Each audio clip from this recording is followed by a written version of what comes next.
అందరికీ జై శ్రీరామ్. వార్త చాలా ఇంట్రెస్టింగ్గా ఉండబోతుంది కాబట్టి అందరూ రీచ్ కోసం లైక్ చేయండి, షేర్ చేయండి, సబ్స్క్రైబ్ చేయండి. ఫ్రెండ్స్, 4 రోజుల క్రితం బలూచ్ లిబరేషన్ ఆర్మీ ఒక ట్రైన్ హైజాక్ చేసిందని సంగతి అందరూ తెలిసిందే. అందులో బందీలుగా కేవలం పాక్ ఆర్మీ ఆఫీసర్ని, రిలేటెడ్ ఆఫీసర్ని మాత్రమే ఉంచుకొని సామాన్య ప్రజల్ని, వృద్ధుల్ని, మహిళల్ని, పిల్లల్ని అంత సామాన్యులందరూ వదిలేసింది. పాక్ ఆర్మీతో సంబంధం అయిన వాళ్ళని కేవలం ఆర్మ్డ్ ఫోర్స్ను మాత్రం తమ దగ్గర ఉంచుకుంది.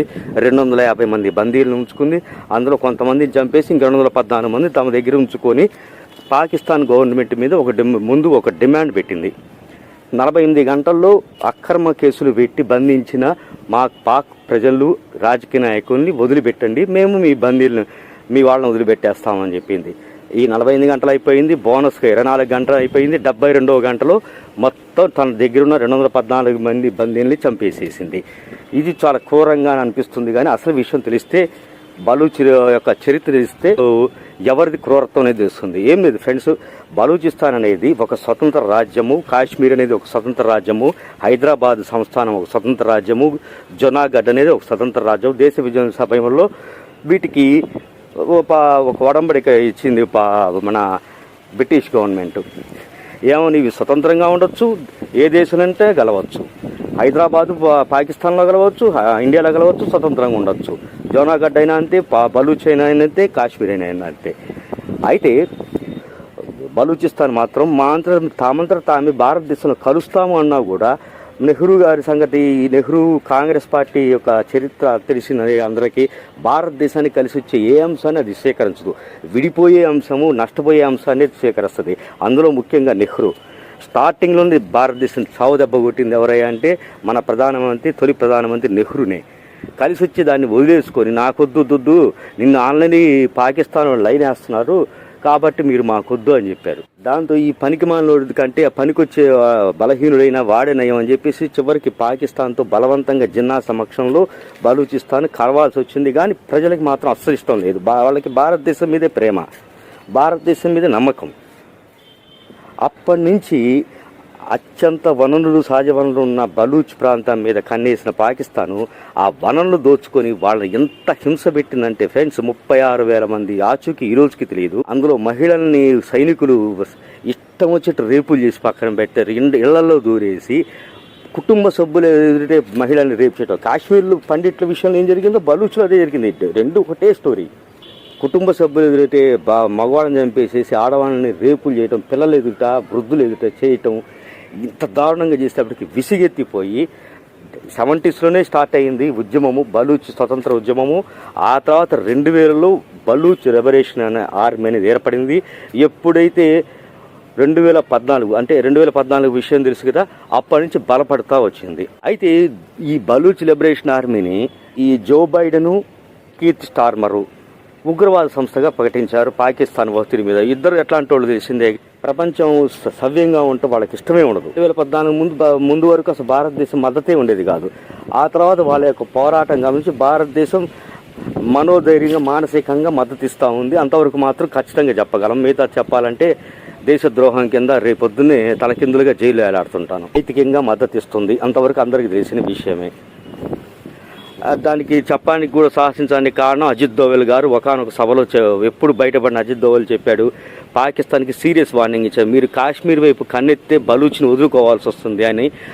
మొన్ననే ఈ మధ్యన జయశంకర్ గారు ఒక ఇంటర్వ్యూలో హిలరీ క్లింటన్ చెప్పిన వాక్యాన్ని పునరుద్ఘాటించారు. ఏంటంటే, మీరు పక్క ఇంటోడికి కాటేపించడానికి పాముల్ని పెంచి పోషిస్తున్నారు, వాడు గనక సరైన జాగ్రత్త చర్యలు తీసుకుంటే ఆ కాటేయడానికి అలవాటు పడిన పాములు మిమ్మల్నే కాటేస్తాయని ఒకప్పుడు హిలరీ క్లింటన్ ఉగ్రవాదం గురించి వ్యాఖ్యానించిన వ్యాఖ్యలే తిరిగి చెప్పాడు.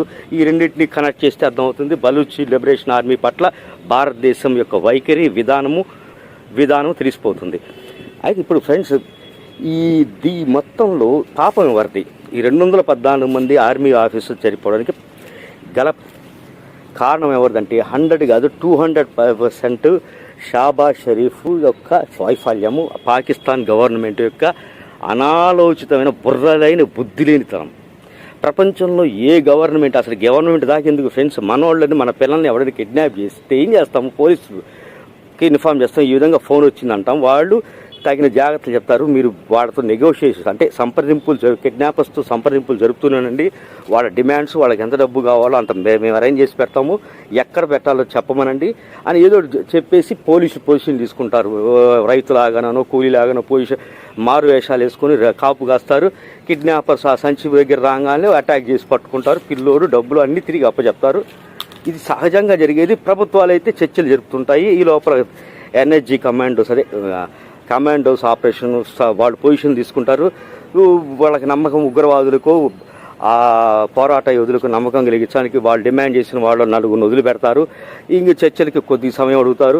ఈ లోపల ఇంకో 4 వదిలిపెడతారు. ఈ లోపల ఎన్ఎస్జీ కమాండర్ చుట్టుముట్టేసి ఒక్కసారిగా సర్జికల్ స్ట్రైక్ చేసేసి ఉగ్రవాదులను హతం చేసి బందీని విడుదల చేస్తారు. సహజంగా ప్రతి దేశం జరిగే పనిదే. అసలు పాకిస్తాన్ గవర్నమెంట్ చర్చలే జరపలేదు. చర్చలు మొదలుపెట్ల కాలక్షేపం చేస్తూ ఉంది. అది షాబాజ్ షరీఫ్ తెలిసింది పెద్ద నాటకాలు రాయడు, పిడికిలు బిగించి మైకులు పగలగొట్టి బల్లలు తెరిచి భారతదేశాన్ని అధిగమిస్తాను, నా పేరు మార్చుకుంటాను, అది ఇది మాట్లాడతాడు. కానీ చేతల్లో ఏముంది? సొంత డొల్లా. ఈ గిఫ్టెడ్ ప్రధానమంత్రులు ఎవరైనా అంతే, యూనస్ అయినా అంతే. వీళ్ళు ప్రజామద్దతుతో గెలిచిన వాళ్ళు కాదు. డీప్ స్టేట్ ఈయన పక్కన పెట్టింది. ఇటు బంగ్లాదేశ్ యూనస్ కూడా వీళ్ళకేముంది, బాధ్యత ఏమి ఉండదు.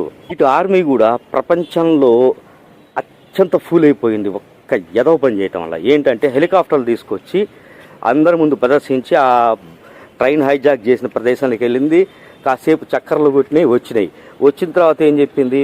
ఆపరేషన్ సక్సెస్, బందీలు మొత్తం విడుదల చేశాము, 33 మంది బిఎల్ఏ పోరాట యోధులు చంపేశాము అని చెప్పి ప్రగల్భాలు పడిపోయింది. అది నిజమే అయితే నిజానికి యాక్చువల్గా ఎవరిని విడుదల చేశారని చెప్పింది? ఆల్రెడీ బిఎల్ఏ ఎప్పుడో విడుదల చేశాడు. సామాన్యుల్ని, వృద్ధులు, పిల్లలు, మహిళల్ని మీడియా ముందు ఇచ్చింది. మరి వాళ్ళ బందీలుగా ఉన్న సైనికాధికారి ఒక్క ఫోటో కూడా చూపించలేదే, ఒక్కని కూడా మీడియా ముందు రానిలేదే. వీళ్ళు చంపామని చెప్తున్న బిఎల్ఏ వాళ్ళ మృతదేహాల ఫోటోలు 2 చూపించలేదే. అంత పెద్ద అబద్ధవాడంగా అందరికి అర్థమైపోయింది ఇది నాటకాలు ఆడుతుందని. అది ఇప్పుడు ప్రూవ్ అయిపోయింది.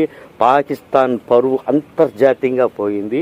అసలు పాకిస్తాన్ నమ్మేవాడు ఎవడు లేడు. ఇప్పుడు పాకిస్తాన్ సహాయం చేసేవాడు కూడా చేయడు. ఇక నెక్స్ట్ జరగబోయే విపరిణామం ఏంటంటే ఫ్రెండ్స్, ముందుగానే ఊహిస్తుంది.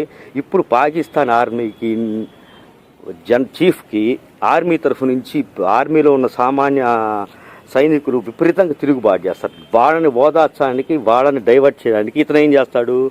షాబాజ్ షరీఫ్ మీద ఈ లోపమంతా షాబాజ్ షరీఫ్ మీద నెట్టేసేసి ఆ గవర్నమెంట్ పడగొట్టేసి సైనిక పాలన విధిస్తాడు. అతని ప్రధానమంత్రి అవుతాడు. ఇది పాకిస్తాన్ ప్రజాస్వామ్యంలో ఎప్పుడూ జరిగేదే. పాకిస్తాన్ ప్రజాస్వామ్యంలో 5 ఏళ్ళు ఏ ప్రధానమంత్రి ఉండడు. వాళ్ళ బతికే అంతా వాళ్ళ షాబాజ్ షరీఫ్ అయినా అంతే. పేరు మార్చుకున్న తర్వాత ముందు సీటే మారిపోతుంది. అతి త్వరలోనే షాబాజ్ షరీఫ్ దిగిపోయి సైనిక పాలన వస్తుంది. జరిగేది అదే, ఖచ్చితంగా అదే జరుగుతుంది. పాకిస్తాన్ ఆర్మీకి అంతకు మంచి దారి లేదుగాక లేదు. జై హింద్, జై శ్రీరామ్.